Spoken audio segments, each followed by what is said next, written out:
গত 5 তারিখে আপনাদের সাংবাদিকদের একটা প্রতিবেদন আমরা মিডিয়ার মাধ্যমে দেখতে পাই ভিডিওতে, যে ডাক্তাররা প্রেজেন্ট না।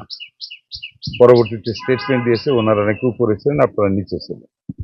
কোনটা টোটালি অ্যাকুরেট আমরা জানি না, যে কারণে আজকে আমাদের যেটা আমরা রেগুলার শুরু করেছি পরিদর্শন করা, তার অংশ হিসেবে এবং ওইটার উপর ভিত্তি করে আজকে এখানে আসা। একটা মাত্র 24 ঘন্টা আগে রিপোর্ট হওয়ার পরেও ভাবছিলাম যে সব ডাক্তার পাবো, ডিউটি বাউন্ড পাবো সবাইকে, কিন্তু সেটা পাইনি। এই হাসপাতালে আপনার টোটাল 27টা পোস্ট আছে, কর্মরত আছেন পোস্টেড ডাক্তার আছে 21 জন, তার মধ্যে আমরা প্রেজেন্ট পেয়েছি 8 জন, আর আপনার 4 জন আছে কয়জন, 5 জন ছুটি, ডেপুটেশন, তারপর অফ ডে মিলে 4 জন বাদ দিলে আমাদের থাকে কয়জন, 16 জন।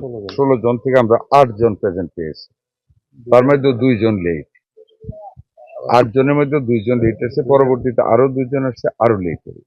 This is the scenery. ধরেন লেটেরটা যদি আমরা অ্যাকসেপ্ট করেও নেই যে আচ্ছা আসছে, তারপরে আমাদের টোটাল প্রায় 7 জন,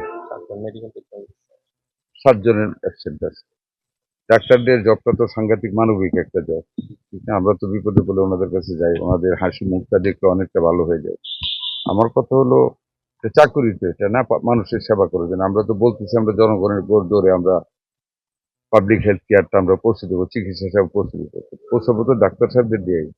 এই তো সিনারিও বললাম, এখন আমি যাই, আমি আমার উপর তো ক্ষমতা আছে না, সবার সাথে আলাপ করে নিয়ম অনুযায়ী যা করা যায় তাই করবো। করে রেবিসকে আমরা গত 3-4 দিন আগে রাত্রে আপনারা নিশ্চয়ই দেখেছেন, আমরা রেবিসের একটা ওয়ার্ল্ড হেলথ অর্গানাইজেশনের একটা কন্ডিশনের কারণে টেন্ডার পথে দেরি হয়েছে, সেই মানে ওইটাকে আমরা বাদ দিয়ে আমরা ক্যাশ টাকা দিয়েছি রেবিসের টিকা কেনার জন্য। আমি টিএচএ প্রশাসকে বলেছি আগামীকাল কিনতে, ওনার এটা প্রত্যেক উপজেলায় আমরা ইনস্ট্রাকশন দিয়ে দিয়েছি, and cash has been allocated.